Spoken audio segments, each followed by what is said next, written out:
Kung bibili tayo ng smart switch guys, so kasama na itong manual guide niya. Kumbaga ito yung manual guide niya, andito na sa loob kung paano natin i-set up. Pag i-on natin to guys, gagana siya kung makikita natin. Tapos pwede rin natin i-off dito.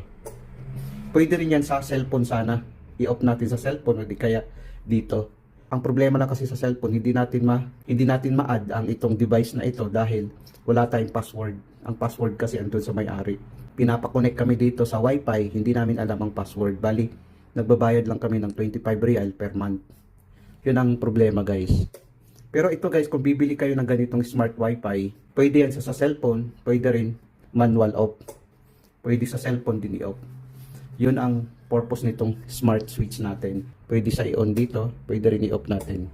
Pwede rin sana yan sa cellphone. Sa mga hindi pa nakakakita ng smart switch, ito yung smart switch natin na pwede sa wifi, pwede rin sa manual. Kung makikita natin.